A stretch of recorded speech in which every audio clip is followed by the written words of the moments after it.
டெல்லி செங்கோட்டையில் சுதந்திர தின விழாவில் முதலாக ஒலிக்கப்படுகிறது வந்தே மாதரம் பாடல். வரும் 15ஆம் தேதி பிரதமர் மோடி தலைமையில் நடைபெறும் கொண்டாட்டத்தில் பாடப்படும் என அறிவிப்பு. தமிழ்நாட்டில் கல்வி நிறுவனங்கள், பல்கலைக்கழகங்கள், அரசு அலுவலகங்கள், பொது நிறுவனங்கள் உள்ளிட்ட பொது நிகழ்ச்சிகளின் தொடக்கத்தின் முதலாக தமிழ்த்தாய் வாழ்த்து பாடுவது கட்டாயம். சட்டப்பேரவையில் அரசினர் தனி தீர்மானத்தை கொண்டு வந்தார் முதலமைச்சர் ஜோசப் விஜய். தமிழ்நாட்டின் பண்பாட்டு அடையாளத்தை நிலைநிறுத்தும் வகையில் தமிழ்நாட்டில் அமைந்திருக்கும் அனைத்து கல்வி நிறுவனங்கள், பல்கலைக்கழகங்கள், அரசு அலுவலகங்கள், பொதுத்துறை நிறுவனங்கள் உள்ளிட்ட பொது அமைப்புகளின் நிகழ்ச்சிகளிலும் நிகழ்வு தொடங்குவதற்கு முன் தமிழ்த்தாய் வாழ்த்து கட்டாயம் முதலில் பாடப்பட வேண்டும் என தமிழ்நாடு சட்டமன்ற பேரவை ஏகமனதாக தீர்மானிக்கிறது என்ற தீர்மானத்தை நான் முன்மொழிகிறேன். அனைத்து கட்சிகளை சார்ந்த உறுப்பினர்களும் இந்த தீர்மானத்தை ஒருமனதாக நிறைவேற்றி தர வேண்டுகிறேன். நன்றி, வணக்கம்.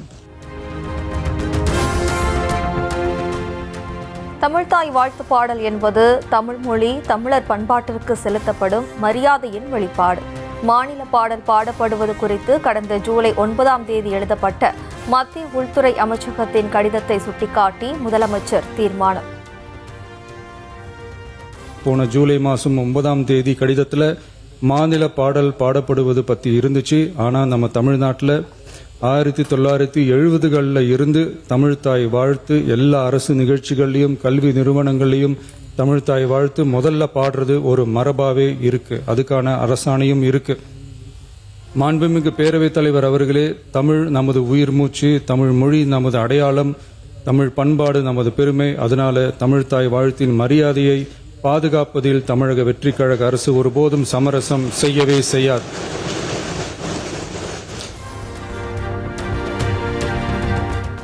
தமிழ்த்தாய் வாழ்த்து குறித்து முதலமைச்சர் விஜய் கொண்டு வந்த தனி தீர்மானம் ஒருமனதாக நிறைவேற்றம். திமுக, அதிமுக, காங்கிரஸ், விசிக, இடதுசாரிகள் உள்ளிட்ட அனைத்து கட்சிகளும் ஆதரவு தெரிவிப்பு. முதலமைச்சர் அவர்களால் கொண்டு வரப்பட்டிருக்கிற தமிழ்த்தாய் வாழ்த்து பாடல் குறித்த தனி தீர்மானத்தை திராவிட முன்னேற்ற கழகத்தின் சார்பில் நான் வழிமொழிகிறேன், ஆதரிக்கிறேன். இந்த அரசின் தனி தீர்மானத்தை அனைத்து இந்திய அண்ணா திராவிட முன்னேற்ற கழகத்தின் சார்பாக முழு மனதோடு ஆதரிக்கின்றேன். தீர்மானத்தை நான் ஆதரிக்கிறேன். தீர்மானத்தை நாங்கள் வரவேற்கிறோம். விடுதலை சிறுத்தைகள் சார்பாக வரவேற்கின்றோம். பாட்டாளி மக்கள் கட்சி வரவேற்று அமைகிறது. இந்திய கம்யூனிஸ்ட் கட்சி மனதார இந்த தீர்மானத்தை வரவேற்கிறது. இந்த தீர்மானத்தை நாங்கள் மார்க்சிஸ்ட் கம்யூனிஸ்ட் கட்சி சார்பிலே ஆதரிக்கின்றோம். தமிழ்த்தாய் வாழ்த்து தொடர்பான தீர்மானத்தை ஒருமனதாக ஆதரித்து நிறைவேற்றி தந்த அனைத்து கட்சிகளுக்கும் முதலமைச்சர் விஜய் நன்றி. உலகெங்கும் தமிழ்த்தாயின் புகழ் ஓங்கட்டும், தமிழ்நாட்டின் வெற்றி பயணம் தொடரட்டும் என எக்ஸ் பக்கத்தில் பதிவு.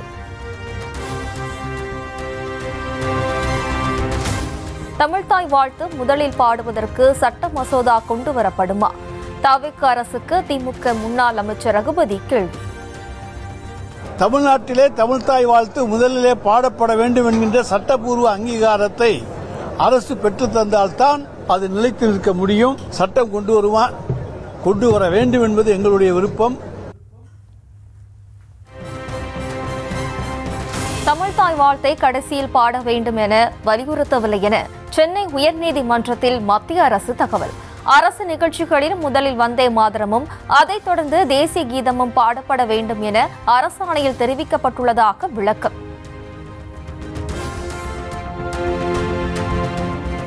தமிழ்நாட்டின் அனைத்து மாவட்டங்களிலும் போதைப் பொருள் தடுப்பு அதிரடி படைப்பிரிவுகளை உருவாக்குவதற்கு 264 கோடியே 14 லட்சம் ரூபாய் ஒதுக்கீடு.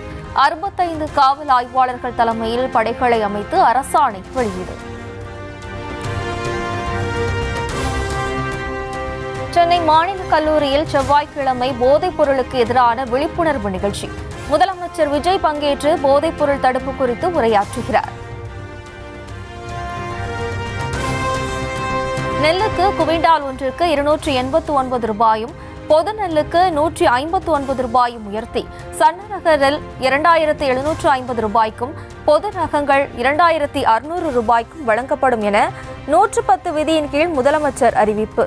கரும்பு விவசாயிகளுக்கு தமிழ்நாடு அரசின் சிறப்பு ஊக்கத்தொகையாக டன் ஒன்றிற்கு 709 ரூபாய் 50 காசுகள் வழங்கப்படும் என்றும் முறை.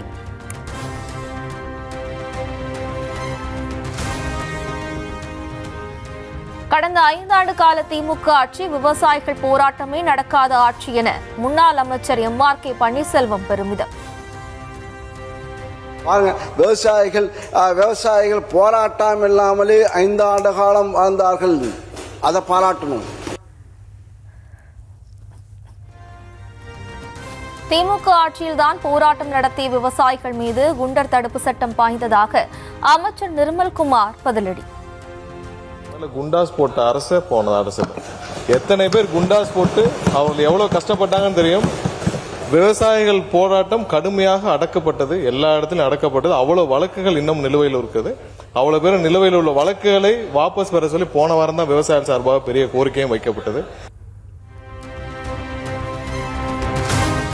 நெல் கரும்பு விவசாயிகளுக்கான ஊக்கத்தொகை தொடர்பாக சட்டப்பேரவையில் காரசார விவாதம். அதிமுக பொதுச் செயலாளர் EPS அமைச்சர் செங்கோட்டையன் இடையே விவாதம். அதிமுக ஆட்சி இருக்கும்போது யார் அந்த துறைக்கு அமைச்சரா இருந்தனே தெரியாது பேசிட்டு இருக்காரு. கதையை மாற்றி மாற்றி சொல்லக்கூடாது. முதலே தெரிஞ்சுக்கல, மாற்றி மாற்றி எழுவாரு. உறவுல ஏறிவிட்டது, உறவுல ஏறிவிட்டது, உறவுல ஏற்றுவது, கூலி விலை ஏறிவிட்டதெல்லாம் சொல்லிட்டு கதையை சொல்லிட்டு, நாங்கள் ஏற்றி இருப்பது கூடுதலாக மானியத்தை ஏற்றி இருக்கிறோமா இல்லையா என்ற கேள்விக்கு தான் நீங்க பதில் சொல்ல வேண்டும். தவிர இதையெல்லாம் சுட்டி காட்டி அதனாலதான் நீங்க ஏற்றிருக்குன்னு சொல்ல முடியாது. தவிக அரசு உயர்த்திருக்கும் சாதாரண ரக நெல்லுக்கான ஊக்கத்தொகை போதுமானதல்ல என பாமக தலைவர் அன்புமணி கருத்து. நெல்லுக்கான கொள்முதல் விலையை நடப்பாண்டில் 3000 ரூபாயாகவும் அடுத்த ஆண்டு 3500 ரூபாயாகவும் உயர்த்த வலியுறுத்தல்.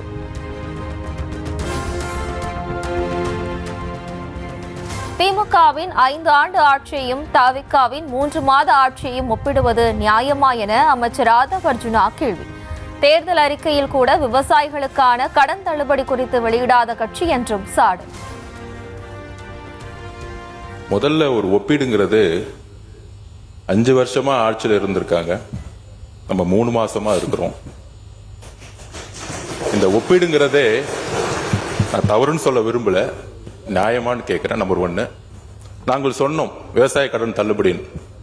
அதை முயற்சியாக எடுத்து 5932 கோடி ரூபாயை தள்ளுபடி செய்திருக்கிறார். ஆனால் 200 தொகுதியின் வெல்வோம் சொன்ன திமுக தன்னுடைய தேர்தல் அறிக்கையில விவசாய கடன் தள்ளுபடி பேசவே இல்லை.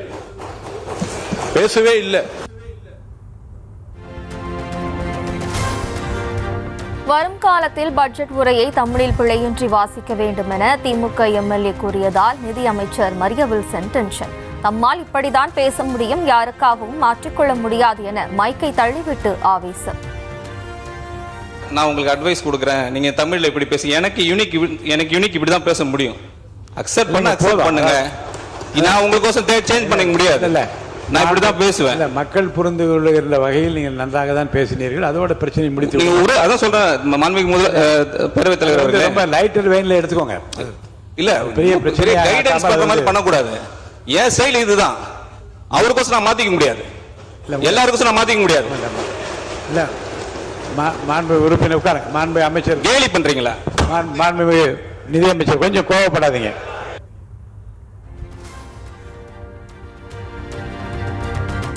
தமிழ்நாட்டில் இளநிலை மருத்துவ படிப்பு மாணவர் சேர்க்கை கலந்தாய்வுக்கான தரவரிசை பட்டியல் வெளியீடு. நீட் தேர்வில் 705 மதிப்பெண்கள் பெற்றிருந்த விழுப்புரம் மாவட்டத்தைச் சேர்ந்த மாணவர் வெங்கடபதி வேலாயுதம் முதலிடம். அரசு பள்ளி மாணவர்களுக்கான 7.5 விழுக்காடு உள் இடஒதுக்கீட்டை உயர்த்துவது தொடர்பாக நீதியரசர் தலைமையில் புதிய குழு. மக்கள் நல்வாழ்வுத்துறை அமைச்சர் அருண்ராஜ் பேட்டி. 7 வருஷம் இல்ல 5 வருஷம், இப்பதான் இந்த வருஷம் தான் இருக்க போது. இன்று அந்த நாங்க அதை ரிவ்யூ பண்ண போறோம். அதற்கான ஒரு நீதியரசர் தலைமையில இன்னொரு கமிட்டியும் நம்ம போட போறோம். கண்டிப்பா.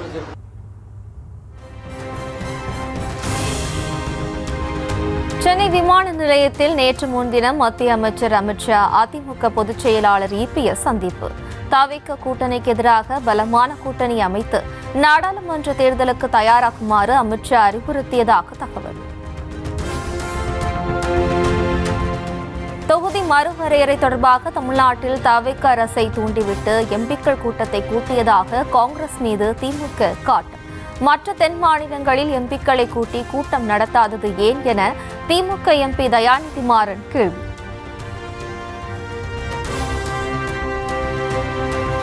எடப்பாடி பழனிசாமி தலைமையில் தோல்வியை தவிர வேறு எதையும் அதிமுக சந்திக்கவில்லை என முன்னாள் அமைச்சர் சி.வி. சண்முகம் மீண்டும் குற்றச்சாட்டு. 47 தொகுதிகளின் வெற்றிக்கு இபிஎஸ் தான் காரணம் என்றார். மற்ற தொகுதிகளில் செல்லா காசாக்கி விட்டாரா என்றும் ஆவேசம். அவர் பொறுப்பேற்றதிலிருந்து இன்று வரை ஒரு சட்டமன்ற தேர்தலிலும் நாடாளுமன்ற தேர்தலிலும் உள்ளாட்சி தேர்தல் எதிலுமே வெற்றி பெற முடியவில்லை. நடந்து முடிந்த சட்டமன்ற தேர்தலிலே 47 சட்டமன்ற உறுப்பினர்கள் வெற்றி பெற்றதற்கு கழகத்துடைய பொதுச் செயலாளர் திரு எடப்பாடியினுடைய சொந்த செல்வாக்கின் காரணமாக தான் வெற்றி பெற்றோம் என்று சொல்லுகிறார். வாதத்துக்கு கொண்டால் வைத்துக் கொள்ளலாம். அப்ப 47 தொகுதியில் வெற்றி பெற்றார் என்றார். மீதி இருக்கிற 181 தொகுதியிலே எடப்பாடி பழனிசாமிக்கு செல்லா காசாகி விட்டாரா?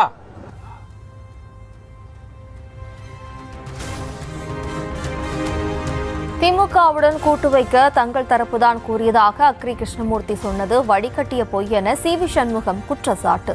திமுகவுடன் கூட்டணி வைக்கலாம் என இபிஎஸ் சொன்னபோது அதற்கு திருமாவளவனை நாம் ஆதரித்து முதலமைச்சராக்குவோம் என்று மட்டுமே கூறியதாக விளக்கம். திமுக ஆதரவோடு நீங்க முதலமைச்சராவது ஏற்றுக்கொள்ளுகின்ற போது ஏன் திருமாவளவனை முதலமைச்சராக்கிவிட்டு நீங்கள் மீதி இருக்கிற 30 அமைச்சர்களையும் அதிமுக ஆக்குறதுல என்ன தவறு என்று சொன்னேன். நான் அதில் மறுக்கலையே, இன்னைக்கு சொல்றேன், நான் சொன்னேன்.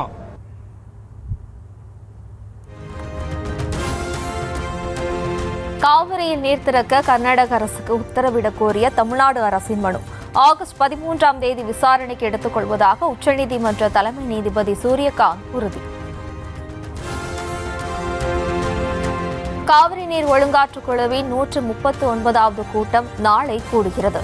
ஜூன் ஜூலை மாதங்களில் திறக்க வேண்டிய எஞ்சியுள்ள 33 டிஎம்சி மற்றும் ஆகஸ்ட் மாதம் தர வேண்டிய 45 டிஎம்சி நீரை திறக்க உத்தரவிட தமிழ்நாடு அரசு அதிகாரிகள் கோரிக்கை வைக்க திட்டம்.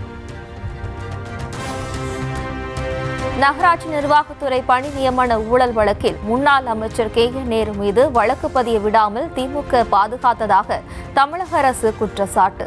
அமலாக்கத்துறை கடிதத்தின் அடிப்படையில் வழக்கு பதிவு செய்யும்படி பிறப்பித்த உத்தரவை மறுஆய்வு செய்ய கோரிய நேரு மனு மீது தீர்ப்பு தள்ளிவைப்பு.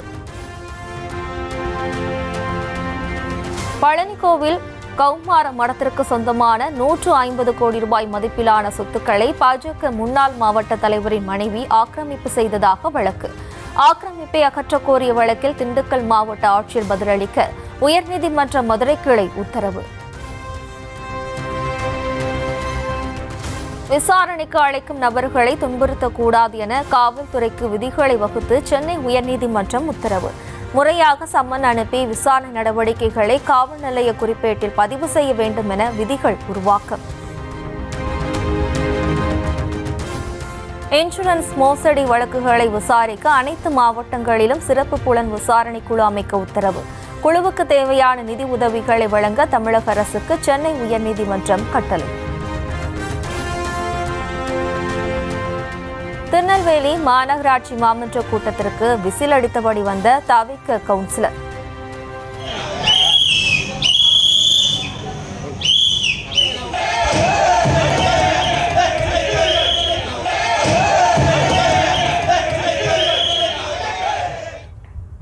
திமுகவில் இருந்து விலகி தவிகாவில் இணைந்த பின் வந்தவருக்கு எதிர்ப்பு தெரிவித்து திமுக கவுன்சிலர்கள் வாக்குவாதத்தில் ஈடுபட்டதால் பரபரப்பு.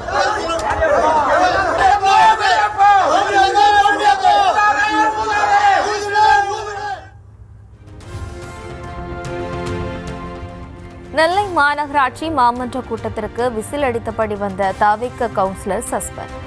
எச்சரிக்கை மீறி கவுன்சிலர் அல்லா பிச்சை விசில் அடித்ததால் 2 மாதங்களுக்கு சஸ்பெண்ட் செய்து மேயர் உத்தரவு.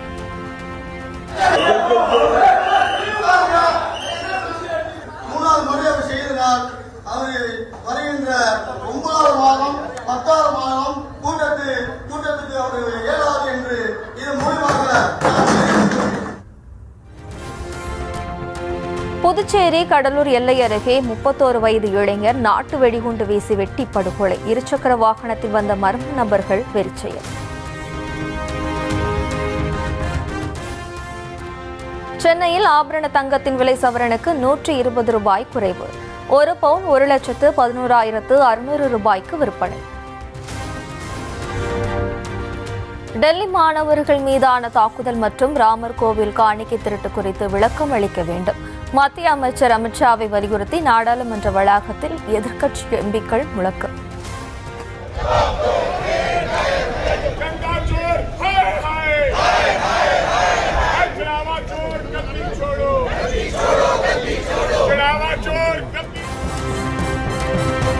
ஜார்க்கண்டில் அரசு பணி நியமன முறைகேட்டை எதிர்த்து சட்டமன்றத்தை முற்றுகையிடும் போராட்டம்.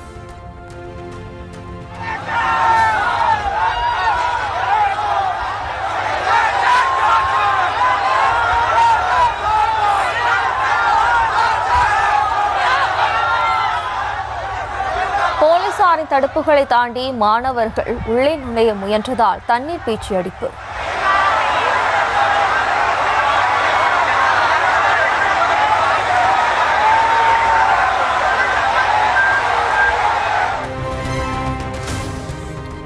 தேர்வு முறைகேடு தொடர்பாக ஜார்க்கண்ட் அரசு தேர்வாணைய முன்னாள் தலைவர் கியாங்டே கைது. ஜேபிஎஸ்சி, ஜேஎஸ்எஸ்சி தேர்வர்கள் போராட்டம் விளக்கும் நிலையில் சிஐடி போலீசார் நடவடிக்கை. போலீஸ் வழக்கை எதிர்கொண்டுள்ள திரிணாமுல் காங்கிரஸ் எம்பி அபிஷேக் பானர்ஜி கண் சிகிச்சைக்காக வெளிநாடு செல்ல அனுமதி. விமான பயணம், தங்கும் இடம், மருத்துவமனை உள்ளிட்ட விவரங்களை சமர்ப்பிக்க உச்சநீதிமன்றம் உத்தரவு. மத்திய பிரதேசம் ராஜ்கரில் மழை வெள்ளத்தில் அடித்து செல்லப்பட்ட ஆம்னி வேனிலிருந்து குழந்தை உட்பட 8 பேரின் சடலங்கள் மீட்பு. 2 உயிருடன் மீட்கப்பட்ட நிலையில் மாயமான ஒருவரை தேடும் பணி தீவிரம். தமிழ்நாட்டில் உள்ள கோவில்களுக்கு அறக்காவலர்களை தேர்வு செய்யும் குழு உறுப்பினர்களில் திரைப்பட தயாரிப்பாளர் அர்ச்சனா கல்பாத்திக்கு இடம். முதலமைச்சர் விஜயின் ஜனநாயகன் பட தயாரிப்பாளர் வெங்கட நாராயணாவை தொடர்ந்து பிகில் பட தயாரிப்பாளருக்கு அரசு பதவி. அரசியல் கட்சி தொடங்க தயாராக்கும் வகையில் ரசிகர் மன்றத்தை பலப்படுத்தும் நடிகர் தனுஷ். கோவையில் 5 சட்டமன்ற தொகுதிகளில் நற்பணி மன்றம் மூலமாக உறுப்பினர் சேர்க்கை நடத்த முடிவு. திருவில்லிபுத்தூர் அருகே சதுரகிரி மலை சுந்தர மகாலிங்கம் கோவிலில் குவிந்த பக்தர்கள். ஆடி மாத பிரதோஷத்தை முன்னிட்டு சிவ வழிபாடு.